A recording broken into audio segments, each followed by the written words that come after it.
Most people believe wealth is something you earn, but in the ancient world, wealth was something you understood. Egypt, Babylon, and Sumer didn't reward hard work. They rewarded position. That's why most people chase money, and a few quietly control it. And this was only rule one. Across every ancient civilization, Sumer, Egypt, India, Mesoamerica, the same forbidden symbol appears, not traded, not copied, not discovered independently, but guarded and buried in stone. And priests said it was dangerous. Ownership feels powerful, but it traps people. Control creates freedom. Ancient elites understood this. That's why they owned less and ruled more. Modern wealth works the same way. Ancient empires understood something modern people forget. Control is more powerful than ownership. In Babylon, merchants didn't own the grain. They controlled the contracts, the routes, the storage. Ownership made you rich. Control made you untouchable, and Egypt perfected this even further. Historians call it coincidence. Archaeologists call it myth, but ancient priests called it dangerous knowledge, because this symbol wasn't religious, it was instructional, and it changed how humans obeyed, and it wasn't meant for the public. The middle class is taught to save. Ancient elites were taught to multiply. Saving protects money. Multiplication controls outcomes. Saving sits still. Systems move people. That's why empires didn't trust bank accounts. They built machines that money flows through. And this single rule explains why modern inequality isn't broken. It's engineered. In ancient Egypt, the most dangerous people weren't kings. They were scribes. They didn't own land. They didn't command armies. They controlled records. And when you control records, you don't just record reality, you decide it. This rule never disappeared. It just changed its uniform. Ancient Egypt followed one law: build what outlives you. Gold decays, power doesn't. So, wealth wasn't money, it was water control, written knowledge, access. They didn't chase riches, they designed systems. Irrigation that fed generations, libraries that trained obedience, records that decided truth. People die, systems remember. That's how dynasties survive collapse. That's how power hides in plain sight. And this rule never disappeared. It was inherited. Money didn't create power, credit did. Banks didn't invent it, empires did. In ancient Persia, traders crossed continents without carrying gold. No vaults, no armies. They carried records, reputation, enforced trust.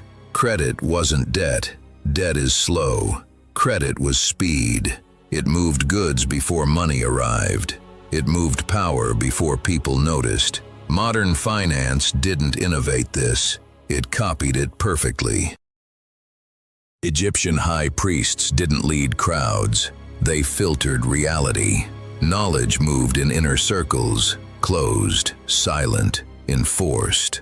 The public never learned how power worked. They only learned how to obey it. Every empire copied this. Egypt, Greece, Rome. Different faces, same networks. If you weren't inside them, you didn't participate in power. You were managed by it. These networks never disappeared. They just learned how to blend in. Control, multiply, network, leverage, build systems. Tablets repeat these patterns relentlessly. Ignore them, and history repeats through you.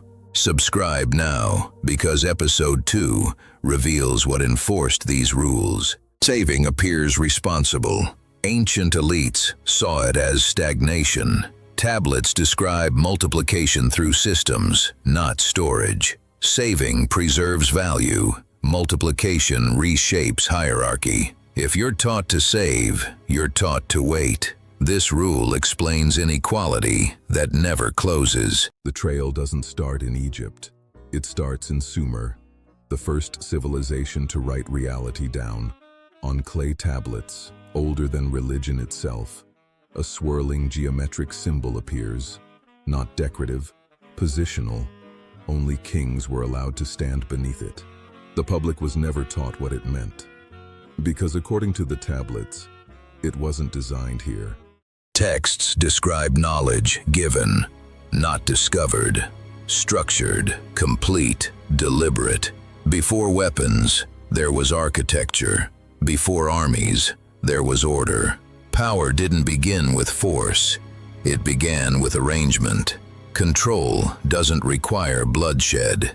Other civilizations received the same structure. Egypt hid it behind gods, serpents, ankhs, solar cycles, religion for the public, control for initiates. Symbols often mask instruction. Architecture completed the encoding. Geometry aligned to stars. Ratios repeated.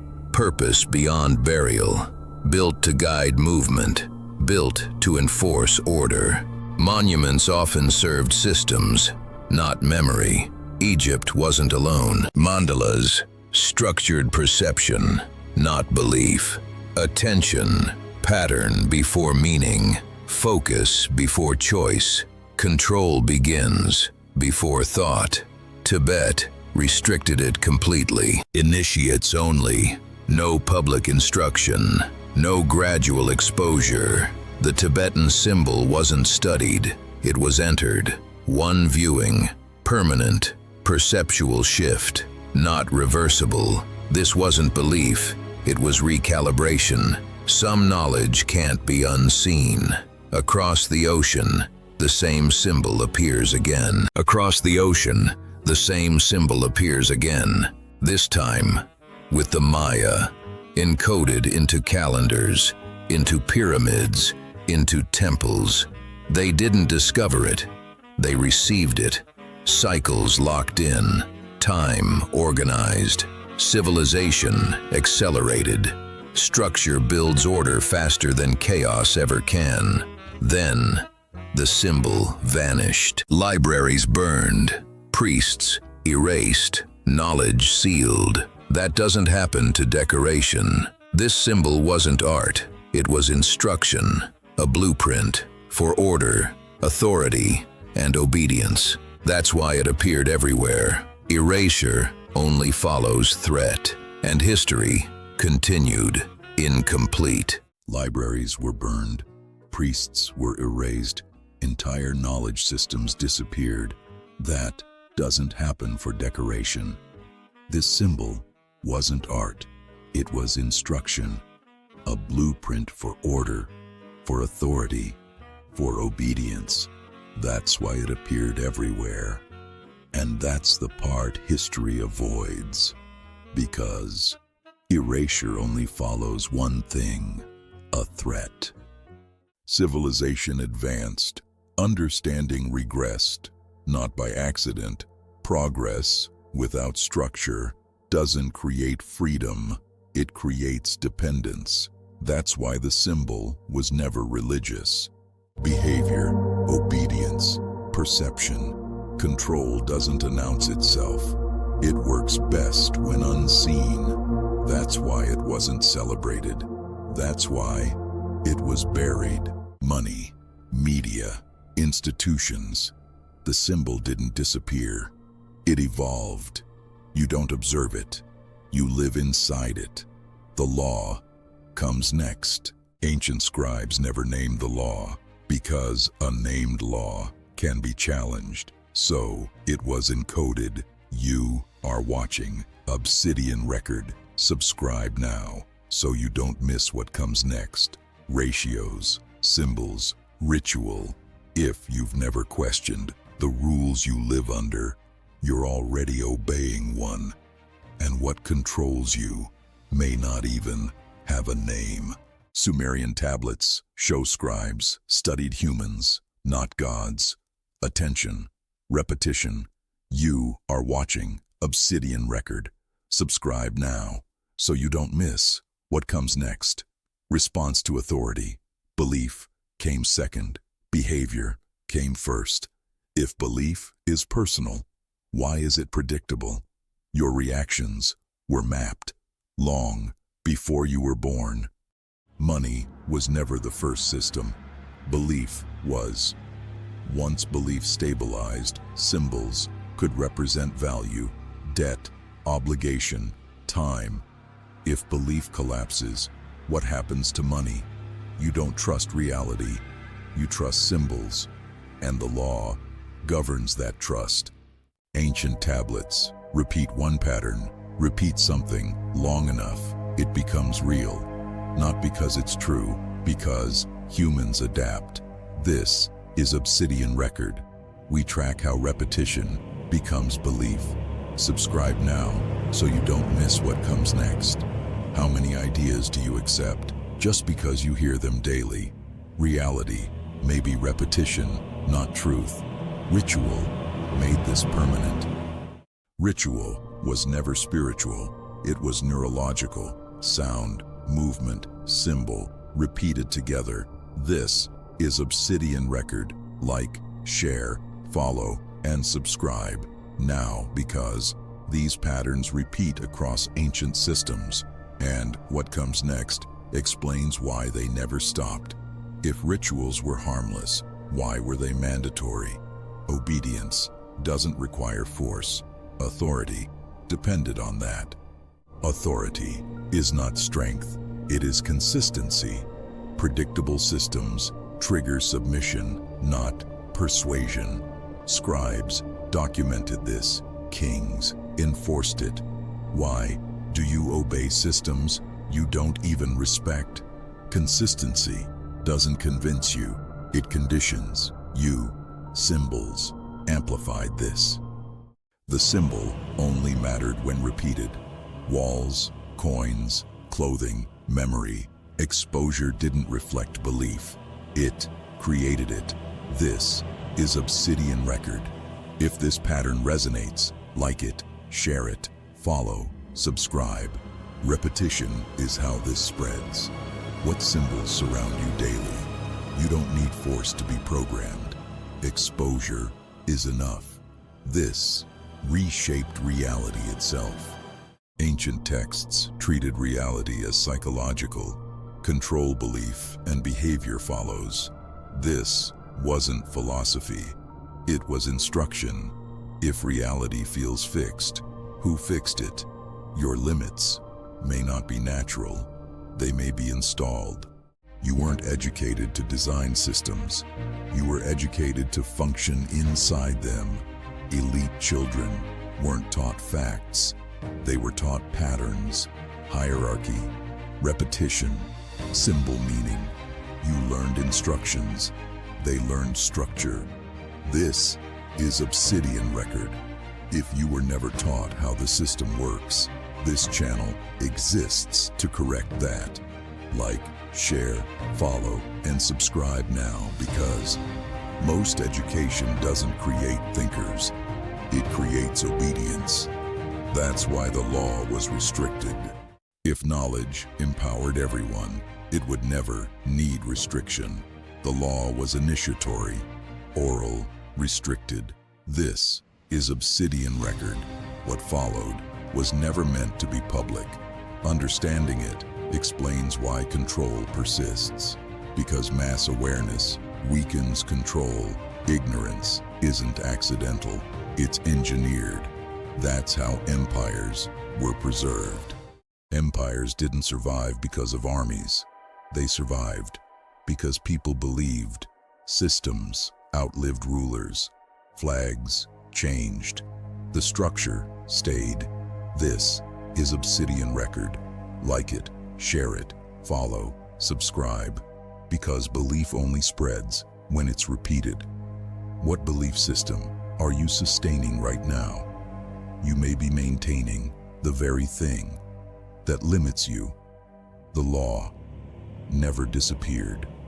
If modern life feels overwhelming, it's because the system is working. Advertising, education, media, repetition, authority, symbol, same structure, new tools.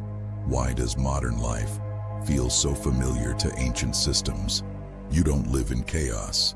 You live inside an upgraded law.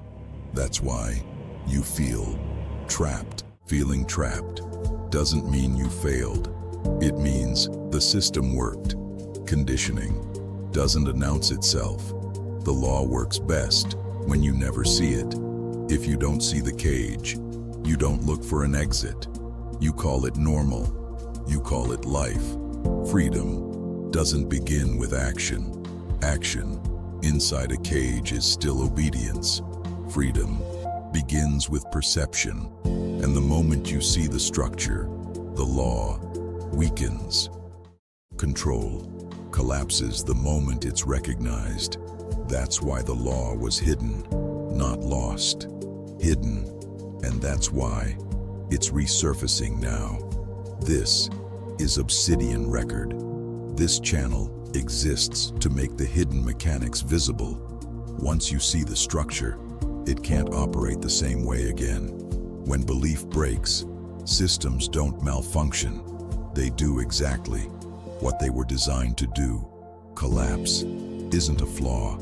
It is a feature. If this breakdown clarifies something you felt but never named, like it, share it, follow, and subscribe. Recognition spreads the same way control once did, because control only works while it is believed. Collapse doesn't come out of nowhere. It follows a pattern. Systems don't fail randomly. They fail in sequence. That's why collapse always feels familiar. This is Obsidian Record. We track collapse as a process, not an event. Once you recognize the sequence, what looks like chaos becomes predictable. You are not watching chaos. You are watching structure fail. History already ran this experiment, and the survivors noticed first. If this pattern feels recognizable, like it, share it, follow, and subscribe, because patterns only matter when enough people see them in time. Ancient survivors didn't pray for stability. They studied collapse, food, power, movement, trust. They watched what tightened first and what disappeared quietly. What patterns are you watching right now? Most people recognize collapse only after it touches them. Preparation wasn't moral. It was structural. Morality only works while systems hold. When systems collapse, ethics go quiet. Structure replaces values. Survival replaces belief. Rules don't disappear. They get tested.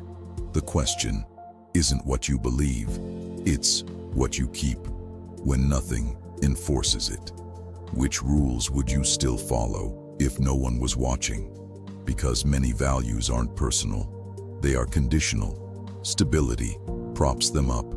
Enforcement keeps them alive. And the people who planned ahead understood this first. Elites don't panic when systems strain. They prepare. They don't fear collapse. They anticipate it. Assets move early, quietly. Rules loosen, but only for some. This is Obsidian Record. If this perspective resonates, subscribe for clear breakdowns of how power moves before events make headlines. Collapse doesn't erase advantage. It redistributes it. Ask a better question. Who benefits when systems break? Instability isn't random. It's profitable to the prepared. Stillness feels safe during collapse. It isn't. During resets, stillness is danger. Mobility preserves leverage. Movement preserves choice. This is Obsidian Record. Subscribe now so you don't miss the moments when movement matters most. Endurance sounds noble. Exit works better. Ask yourself, what's really holding you? What ties keep you immobile while systems strain? Because stability can be a trap, and the moment movement matters most, visibility becomes a liability. Systems don't watch everyone equally. They watch for change, stability, comes first, then deviation, then movement. Stillness blends in, movement stands out. The question isn't if you're seen, it's when. How visible is your behavior right now? Because during collapse, surveillance doesn't relax, it tightens. And after that, silence returns. Silence isn't ignorance, it's positioning. Survivors don't disappear, they reduce signal. Noise attracts attention, attention invites correction, expression feels harmless. It isn't. This is Obsidian Record. If this perspective resonates, like the video, share it, comment, and subscribe so you don't miss what comes next. What you engage with determines what you see. What do you broadcast daily that doesn't need to be seen? Because expression increases exposure, and when systems strain, crowds scatter, networks remain. When pressure hits, crowds don't unite, they fracture. Networks don't panic, they adapt. When systems strain, trust doesn't disappear, it shrinks. Then it concentrates. Mass unity looks powerful. It isn't. Who would act with you when conditions turn, not just stand around you? Because crowds fracture. And what survives next isn't money, it's capability. If money stopped working tomorrow, what would you still be worth? Money collapses faster than utility. It always does. When symbols fail, usefulness doesn't. Skills trade without permission. They move even when systems freeze. This is Obsidian Record. If this question hits, like the video, share it, and subscribe. These breakdowns focus on what still matters when systems stop cooperating. So, ask yourself something real. What do you provide without symbols backing you? Because dependency doesn't survive resets. It dies first. That's why self-sufficiency was trained before it was discouraged. You were not trained to be independent. You were trained to rely. And it wasn't accidental. Ancient systems discouraged autonomy. Dependence stabilized control. The more you outsourced, the easier you were to manage. Think about it honestly. What were you trained to hand over instead of learn? Because helplessness isn't natural. It is engineered. And during resets, that engineering gets reversed. When systems break, playing by the rules stops working. During resets, leverage flips. The adaptable move up. The obedient fall behind. Following feels safe. It isn't. This is Obsidian Record. If this framework resonates, like the video, share it, and subscribe. These breakdowns are for people who choose early. Obedience delays survival. It keeps you waiting while positions change. So, decide early. Do you follow what's already failing or adapt before permission disappears? Because awareness doesn't just inform you, it accelerates choice. The faster you react, the easier you are to control. You've been trained to respond instantly. That training is exploitable. Recognition slows reaction. Delay creates options. Options create survival. This is Obsidian Record. If this insight is useful, share it and subscribe. These breakdowns are for people who learn to pause before they move. Notice where you move without thinking. Where do you react automatically because you were conditioned to? Because reflex isn't neutral, it's usable. And most people never slow down long enough to adjust. You don't feel collapse when it begins. You feel it when trust starts slipping. Not money, not markets, trust. And if you're honest, you can feel it already. Resets don't begin with explosions. They begin when agreements stop meaning what they used to mean, when contracts feel symbolic, when promises sound hollow, when authority keeps speaking but no one really listens. You keep functioning anyway. You tell yourself it's temporary. You tell yourself stability will return. That's the dangerous part, because the first thing to decay in every reset is trust. And when trust decays, everything built on it becomes fragile. Ask yourself something uncomfortable.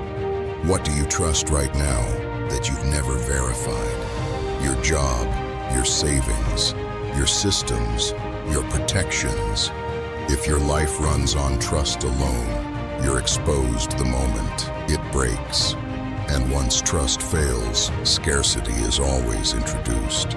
Scarcity is not an accident. It's a lever. Records show this clearly. Grain withheld, access restricted, prices distorted. Scarcity produces obedience faster than violence ever could. When scarcity hits, your body reacts before your mind does. You feel urgency, fear, compression, and that reaction is predictable. That's why scarcity is exploited. The question isn't whether scarcity will appear. It's how you respond when it does. Do you panic or do you calculate? Because panic shortens time, and shortened time removes choice. Once scarcity works, rules multiply. They always do. Permits, taxes, penalties, procedures, administration expands, while stability dies. And here's the part most people miss. Rules don't multiply to restore order. They multiply to manage behavior. If rules keep growing, ask yourself who benefits from your compliance. Because what feels like normal is often a tightening mechanism, and that's when records stop being neutral. They become weapons. Ancient systems didn't rely on armies everywhere. They relied on records, names, tallies, debts, obligations. Recorded reality becomes enforced reality. If your name is written, you can be tracked. If it's erased, you disappear. So ask yourself plainly, who records you and who has the power to erase you? Because if your identity exists externally, it can be controlled externally. That's when loyalty replaces merit. Near every reset point, merit collapses. Access shifts, networks harden, inner circles tighten. It stops being about what you can do and starts being about who approves you. If your position depends on approval, you're not secure, you're conditional. Many people don't lose because they're wrong. They lose because they're outside. And outside groups always get blamed. When systems strain, blame is assigned. Anger is redirected away from structure and toward targets that can absorb it. Scapegoats aren't chosen randomly. They're chosen strategically. So ask yourself carefully, who are you trained to blame first? When things start failing, because if you attack the wrong target, you protect the real mechanism. That's when belief gets rewritten. Resets aren't only economic. They're belief resets. New stories emerge, new symbols appear, new truths are introduced, same structure, fresh paint. And this happens faster than people realize. How quickly do you accept a new normal? Because adaptation without recognition is steering. If you adapt instantly, you can be directed instantly. Survivors don't adapt first. They recognize patterns first. They don't chase news. They don't argue narratives. They track signals, trust decay, scarcity, rule multiplication, record enforcement. So ask yourself honestly, are you tracking signals or consuming distractions? Because distraction is how systems keep you late to reality. And eventually, a split forms. At reset points, networks decide outcomes. The public reacts. Inner circles plan. This isn't conspiracy, it's structure. If you're isolated, you're manageable. So ask yourself directly, do you have a network that can move without permission? Because crowds don't coordinate under pressure. They panic. Networks adapt. When systems strain, trust doesn't disappear. It shrinks. Then it concentrates. Mass unity looks powerful. It isn't. Crowds fracture. Capability survives. Money collapses faster than utility. It always has. When symbols fail, usefulness doesn't. Skills trade without permission. They move even when systems freeze. So ask yourself something real. If money stopped working tomorrow, what would you still be worth? What do you provide without symbols backing you? Because dependency doesn't survive resets. It dies first. That's why self-sufficiency was trained before it was discouraged. Ancient systems discouraged autonomy deliberately. Dependence stabilized control. The more you outsourced, the easier you were to manage. And you were trained to outsource a lot. Think carefully. What were you trained to hand over instead of learn? Decision-making, navigation, repair, judgment. Helplessness isn't natural, it's engineered. And during resets, that engineering gets reversed. During resets, leverage flips. The adaptable gain position. The obedient lose relevance. Following feels safe. It isn't. Obedience delays survival. It keeps you waiting. While positions change, so decide early. Do you follow what's already failing or adapt before permission disappears? Because awareness doesn't just inform you, it accelerates choice. And choice depends on delay. The faster you react, the easier you are to control. You've been trained to respond instantly. That training is exploitable. Recognition slows reaction. Delay creates options. Options create survival. Notice where you move without thinking. Where do you react automatically? Because you were conditioned to. Because reflex isn't neutral, it's usable. And most people never slow down long enough to adjust. That's why freezing feels safe. But freezing isn't neutral either. Systems punish hesitation. While you wait, routes close. Positions disappear. Ask yourself something uncomfortable. What decision are you avoiding? Because it feels safer not to choose. Because indecision isn't passive. It's participation on someone else's terms. And resets don't reward caution. They favor the prepared. Which brings us to the truth most people avoid. Reset isn't destruction, it's selection. Structures fall, patterns remain. What survives isn't belief, it's function. When belief collapses, most people go with it. Not because they're wrong, because they're unprepared. History doesn't carry everyone forward. Thank you for watching. I hope this series helped clarify how ancient systems understood wealth, power, and behavior.